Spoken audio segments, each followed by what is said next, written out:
बीड जिल्ह्यातील 35 केंद्र आहेत, तर एकट्या परळी मतदारसंघातील 22 केंद्रांचा समावेश आहे। भौगोलिक क्षेत्र नसलेल्या शासकीय जमिनी, देवस्थानच्या जमिनी यावर अवैध पीक विमा भरणाऱ्या राज्यासह परराज्यातील 96 सीएससी आयडी ब्लॉक करण्यात आलेले आहेत। यात बीड जिल्ह्यातील 35, 22 माजी कृषी मंत्री धनंजय मुंडे यांच्या परळी मतदारसंघातले आहेत। या कारवाईमुळे बोगस पीक विम्याचं रॅकेट चालवणाऱ्या सीएससी केंद्र चालकांवर कारवाईला सुरुवात झालेली आहे।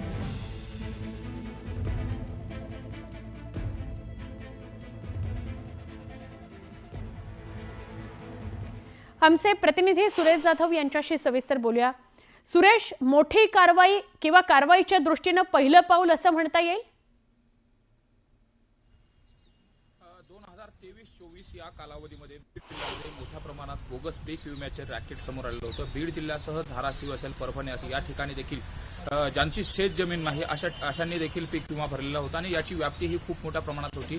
100 ते 150 कोटी रुपयाचा हा घोटाळा झाल्याचे देखील आरोप प्रत्यारोप झाले होते। सुरेश धस यांनी याच प्रश्नावरती बोट होऊन अधिवेशनामध्ये देखील पीक विम्याचा घोटाळा मांडलेला होता आणि तत्कालीन कृषी मंत्री धनंजय मुंडे यांच्याकडे देखील त्यांनी अंगुली निर्देश केला होता आणि त्याच अनुषंगाने ज्यावेळेस कृषी विभाग आणि पीक विमा कंपनी यांनी या संदर्भामध्ये ज्यावेळेस क्रॉस व्हेरिफिकेशन केलं त्यानंतर ज्या ठिकाणी बोगस पीक विमा भरलेला होता अशी बरेच जे सीएससी केंद्र होते ते आता यांच्या कृषी विभागाच्या आणि पीक विमा कंपनीच्या रडारवरती होतील। त्यापैकी आता 96 जे सीएससी आयडी आहेत त्याला ब्लॉक करण्यात आलेले आहे आणि त्या संदर्भातली जी कारवाई आहे ती सुरू करण्यात आलेली। मात्र हे जे सीएससी केंद्र आहेत एक त्या बीड जिल्ह्यामध्ये जवळपास 4500 कृषी सीएससी केंद्र आहेत। त्या सीएससी केंद्रामधून अशा पद्धतीने प्रकार केला देखील समोर आलेलं होतं। आता त्या दृष्टिकोनाने देखील कारवाई केली जाणार का? मात्र हा जो घोटाळा आहे शेतकऱ्याच्या नावानं शेतकरी नसलेले लोक असे कोट्यावधीचा पीक विमा उचलत असतील तर हे अत्यंत धक्कादायक होतं। 1 रुपयामध्ये पीक विमा योजना ही चांगली जरी शेतकऱ्यासाठी योजना असली पंतप्रधान पीक विमा योजना,